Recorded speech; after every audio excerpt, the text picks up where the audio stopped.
everybody. So today I'm going to talk about one of my recent Aspie obsessions.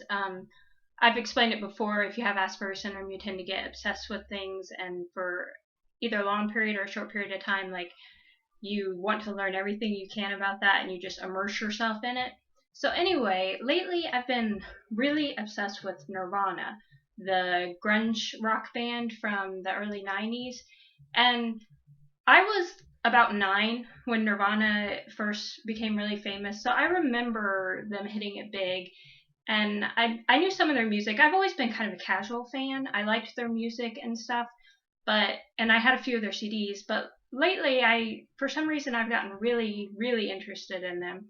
So I've been like watching a lot of interviews with them and watching a lot of like their old performances and listening to more of their music. I already knew like all their hits and a few of their other songs, but now I've kind of listened to just about everything. And I've also kind of looked into like after Nirvana split up, Dave Grohl started his own band, the Foo Fighters, which became pretty popular. And I've always liked some of their songs too. My favorite's probably Learn to Fly. But so I've kind of been, looking at the Foo Fighters too and stuff, but mostly because, Dave Grohl was in Nirvana. So anyway, with all this interest in Nirvana, I've learned a few things about them that I did not know, and I thought they were really interesting, so I thought I'd share. First of all, I was surprised how big of a belief in a conspiracy to murder Kurt Cobain there is among fans. The fans, they I don't know. I know some people think it's just because everybody has a hard time accepting that someone wants to commit suicide. But the more I looked into why people thought that he might have been murdered, the more I saw that there really is evidence that it may not have been a suicide.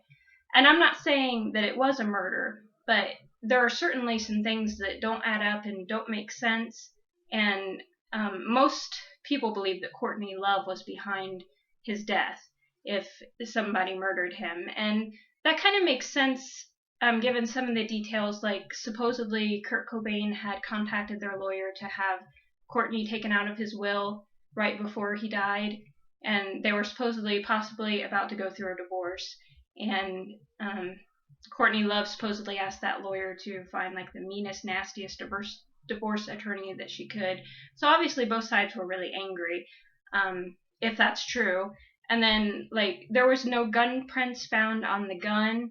There were no gun prints or no fingerprints on the pen that he supposedly wrote the suicide note with or on the suicide note. And there's just a lot of things that didn't add up. Some of the handwriting on the suicide note, especially at the end about actually killing himself, doesn't really match his other handwriting. So a lot of people think that was added and wasn't really there. So there's just a lot of interesting information. You can find like all the details and stuff if you Google it or look at YouTube. They have a lot of videos about why people think that she may have killed him. And there was even a Dateline special about it, like in 2003, which kind of surprised me because, I mean, that's a pretty big thing. They usually don't cover stuff on there unless there's really, real questions about it. So I found that interesting. And then some other interesting things that I found was that a lot of people, well, I don't know if I should say a lot of people, but in the comments on a lot of stuff about Kurt Cobain, I found quite a few people who believe he had Asperger's syndrome, which I found really interesting.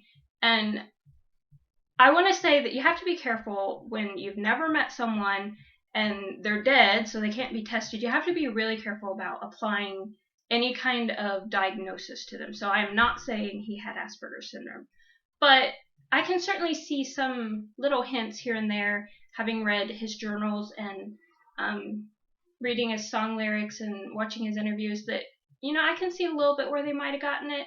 A lot of people also thought he had bipolar, which in my family, I personally have Asperger's syndrome, which is autism, but a lot of other people in my family have bipolar, or they have both, Asperger's and bipolar. So I can see symptoms of both possibly in him, but like I said, I would not make a diagnosis since I did not know him personally, and I mean, he's dead, so you can't exactly test him or anything. So I found that interesting, and I also found it interesting that Courtney Love, who nobody knows whether to believe her or not. But, she says that, Kurt Cobain absolutely hated Dave Grohl, the drummer for Nirvana. And there are spots in the interviews where it seems there was some tension there. I don't know if it was really hatred like she says, but there's certainly maybe some issues there. I think sometimes near the end when Dave started being more interested in songwriting and stuff that, Kurt may have even felt a little bit threatened because he had done all that stuff in the band and maybe he was afraid that like Dave was, kind of trying to take over or something because it had been Kurt's and Chris's band for so long, and Dave was like the fifth drummer they hired and, he wasn't with the band too long before they hit it big. So I don't know. I found that kind of interesting. And other than that, I love how these guys, they had such great senses of humor. Everybody thinks they were so dark and depressed and stuff, but they were hilarious. If you watch some of their interviews, they're just so funny, and sometimes Kurt came off like a real jerk. But I think he was trying to be funny, but maybe he didn't know like how far was too far or how he was coming off. And they all had very dry, cynical senses of humor anyway, which I personally have a dry, cynical sense of humor, so that's probably why I found them so funny. And I always thought their song lyrics, a lot of them were kind of funny, like, like poking fun at stuff. Although some were more serious, like the song Rape Me. A lot of people were offended by that song because they thought it was making fun of rape, but actually that song is about, like, Kurt had strong beliefs against sexism and mistreatment of women. So that was kind of actually an anti-rape song, but people didn't always understand that. And it was funny how Chris, I think he's the bass guitarist for the group, he would go on political rants in the interviews, and some of them were hilarious. Like this one where he like went off on escalators and like how we should all get rid of escalators because they're ruining society and stuff. And that was just funny. That video, it said that they were high, and I kind of believe it from what the video looked like. It was just funny. So that's kind of what I've been into lately, and I know my husband's probably sick to death of hearing about Kurt Cobain and Nirvana.